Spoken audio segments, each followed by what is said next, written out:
Hola chicos, en esta ocasión vamos a tratar mediastino y su contenido. Bueno, en este caso vamos a empezar a hablar del mediastino.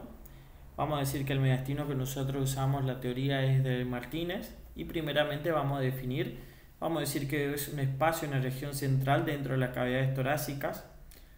Ambas cavidades pleurales serían sus límites laterales, el plastrón externo-costal su límite anterior, la columna vertebral posterior, el diafragma inferior y superior es el orificio superior del tórax. Acá podemos decir que contiene a todas las vísceras torácicas excepto los pulmones y su pleura, como en el video que ya lo vimos. Vamos a trazar un plano horizontal y uno vertical. ¿Sí? En el plano horizontal, por la cara superior del arco aórtico, acá. Después tenemos otro por la cara inferior de las venas pulmonares inferiores, este de acá, y nos divide en superior, medio e inferior. Después tenemos un plano vertical que va a estar por la cara anterior de los grandes vasos del corazón, que es este, y otro posterior por la cara posterior del esófago. ¿Sí? Entonces nos va a quedar dividido en previsceral, visceral, retrovisceral. Si todo esto lo sumamos, vamos a tener 9 planos. Vamos a tener un previsceral superior, medio, inferior, visceral, superior, medio, inferior, retrovisceral, superior, medio, inferior.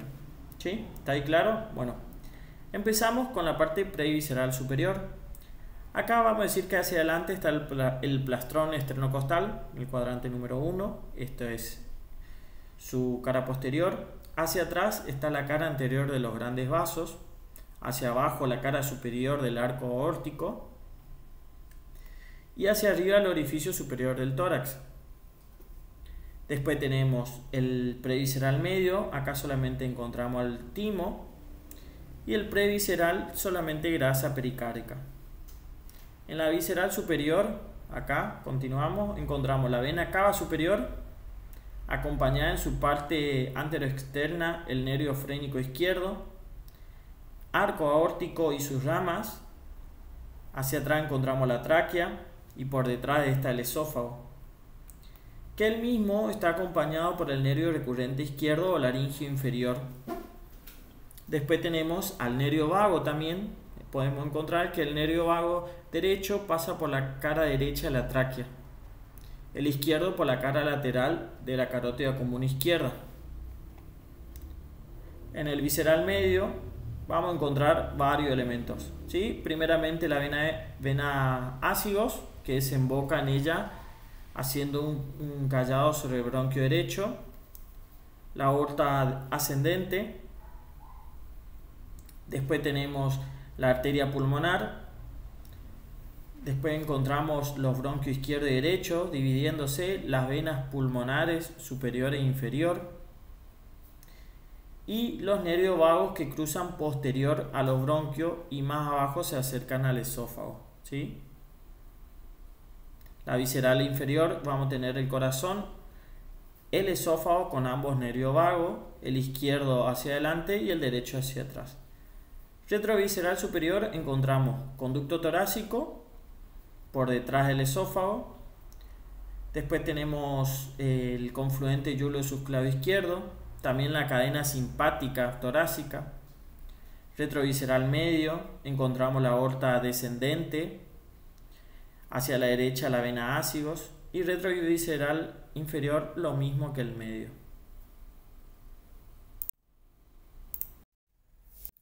Bueno, en esta parte vamos a empezar a desglosar las vísceras que encontramos en el mediastino. En esta ocasión vamos a comenzar hablando del esófago. ¿Sí? El esófago es la porción del tubo digestivo que comunica la faringe con el estómago.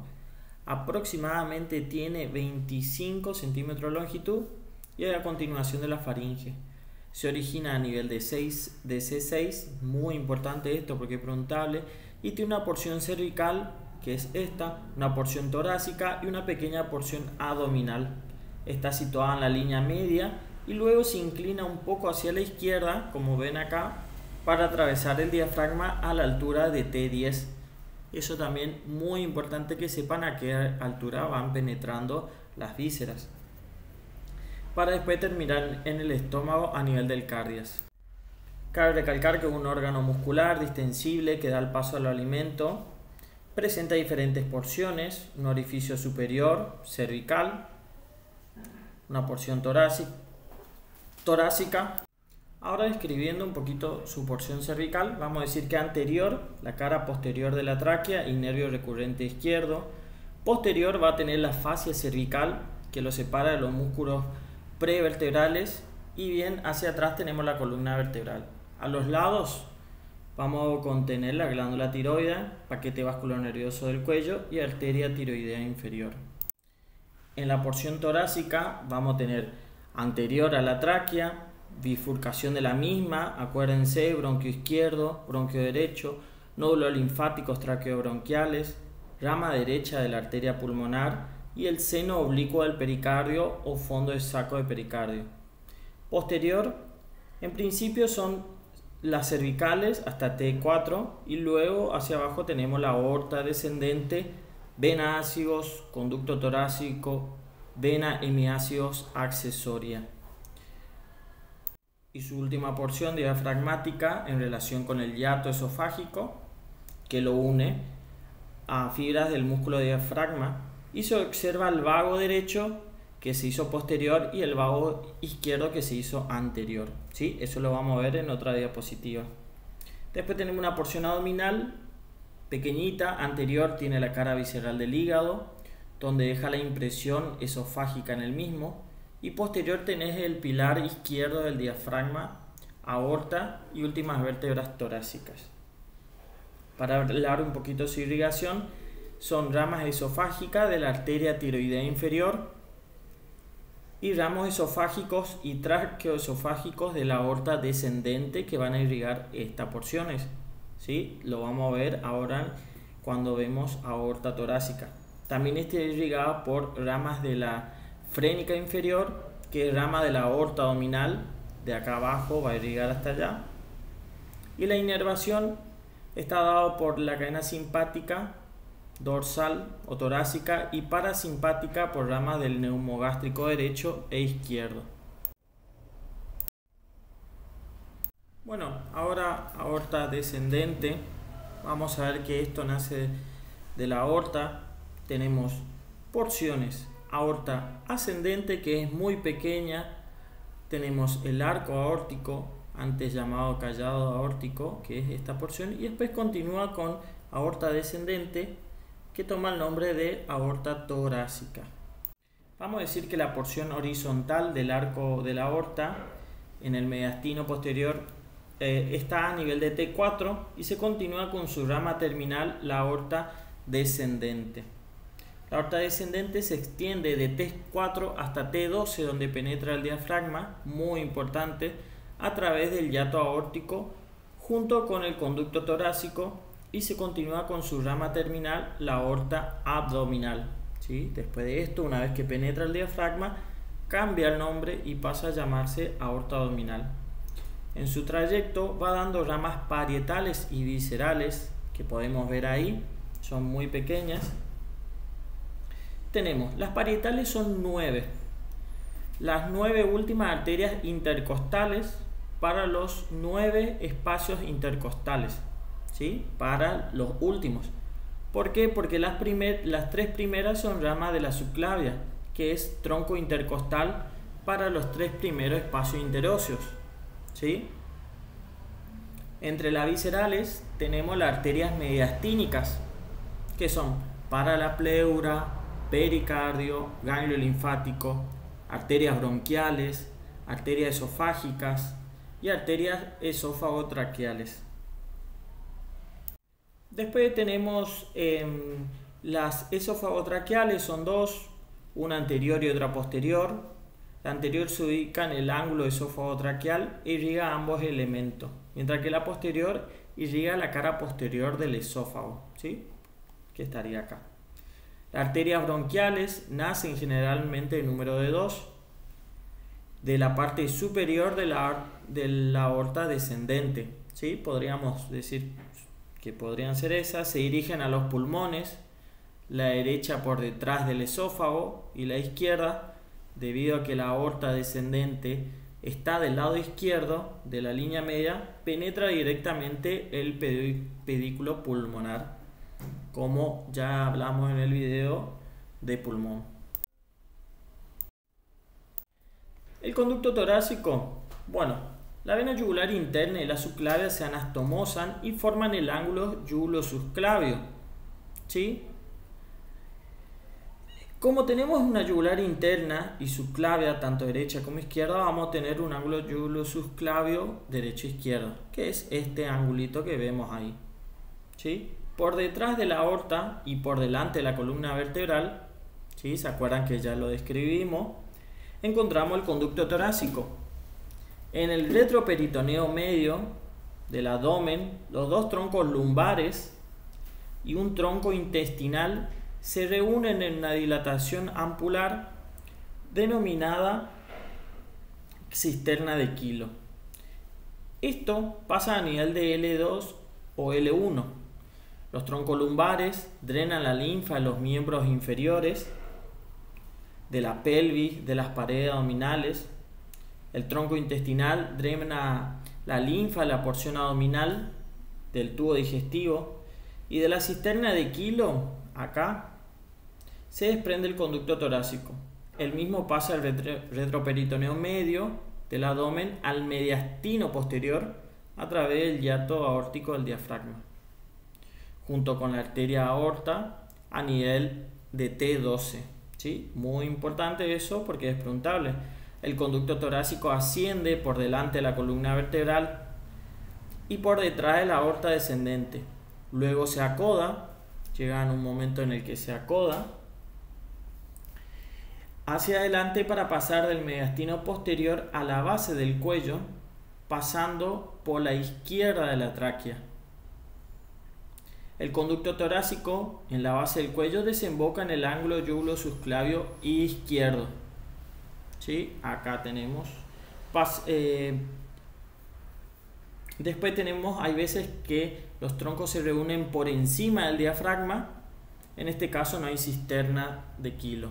Bueno, acá tenemos los conductos, el conducto torácico, que se acuerdan que vienen drenando las lumbares y lo que es parte del abdomen, asciende, forma la cisterna de Kilo, pero la cisterna de Kilo se forma por debajo del diafragma. ¿Sí? Nosotros si imaginamos ahí el diafragma, se va a estar formando por debajo, porque si pasa por encima no hay cisterna de Kilo. ¿Sí? Fíjense cómo va drenando todo el contenido y desemboca. Acá tenemos que desemboca todo en una región, el izquierdo, y en el derecho solamente drena esta porción, ¿sí? Que es lo verdecito que podemos ver ahí.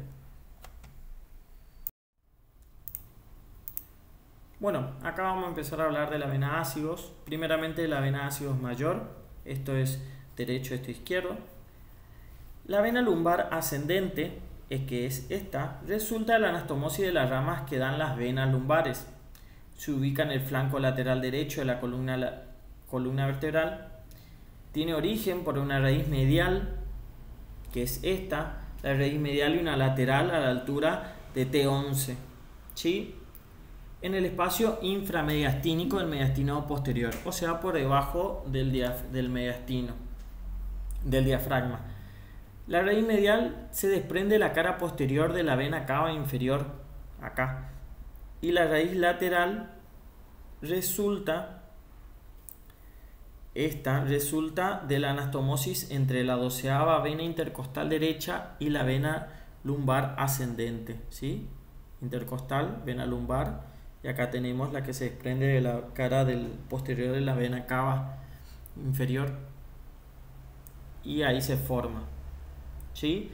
Esta raíz se anastomosa, asciende por el flanco lateral derecho de la columna vertebral. A nivel de T4 se forma el arco de la ácigos, que es esta, que pasa del mediastino posterior al mediastino anterior, pasando por el lado derecho de la tráquea, para desembocar en la cara posterior de la vena cava superior, ¿sí? En su trayecto recibe directamente a las venas intercostales, 11ª hasta la 4ª, mientras que la primera, segunda y tercera vena intercostales forman un tronco, acá se ve, que desemboca en el arco del ácido mayor. ¿Sí? Ahora vamos con la vena ácido menor. En el flanco lateral izquierdo encontramos la hemiácidos superior e inferior. La superior resulta la anastomosis de las 6 primeras venas intercostales. Se forma la vena hemiácidos superior y cruza a nivel de T7, ¿sí? Pasando por la aorta abdominal que está por delante de la columna vertebral, ¿sí? Estas drenan directamente, ¿sí? Y acá tenemos estas que pasan a nivel de T7 para drenar a la ácidos mayor, ¿sí? Súper sencillo. Después tenemos esta porción, la hemiácido inferior, se forma de una raíz medial y una lateral a la altura de T12 en el espacio inframediastínico del mediastino posterior. La raíz lateral es esta.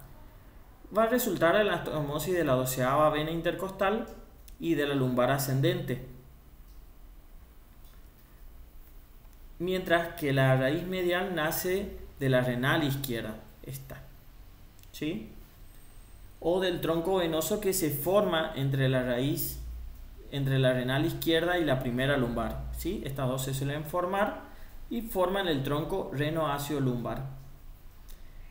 Este recibe a las venas intercostales 11, 10, 9 y 8. Después de recibir a la 8ª vena intercostal, cruza la línea a nivel de T8 y desemboca en la ácido mayor. Y de la ácido mayor a las venas ácido mayor y menor drenan las venas mediastínicas, esofágicas y tráqueo-esofágicas. Bueno, y para terminar el tema, vamos a hablar de la cadena simpática torácica. ¿Sí? Primeramente, la porción dorsal o torácica de la cadena simpática paravertebral está representada por 12 ganglios simpáticos. De los primeros 5 ganglios, que si nosotros contamos primeros 5 ganglios aproximadamente, salen filetes nerviosos esplánicos pulmonares que van a formar los plexos pulmonares. Muy importante, ¿por qué? Porque de estos plexos sale la inervación simpática de los pulmones, que produce la broncodilatación, mientras que la inervación parasimpática está encargada de la broncoconstricción, que está dada por el neumo gástrico. ¿Sí? De la sexta, séptima, octava y novena salen filetes que forman el esplácnico mayor. Después 10, 11 y 12 salen filetes que forman el esplácnico menor, ¿sí? 12, 11 y décima. A veces podemos encontrar el esplácnico inferior que nace del 12avo. En este caso el esplácnico menor nace solamente del 10 y el 11. ¿Sí? El esplácnico mayor, menor e inferior van a formar los nervios esplácnico tóraco abdominales, que pasan al mediastino posterior al retroperitoneo medio del abdomen para formar parte del plexo celíaco, que lo vamos a ver en otro video.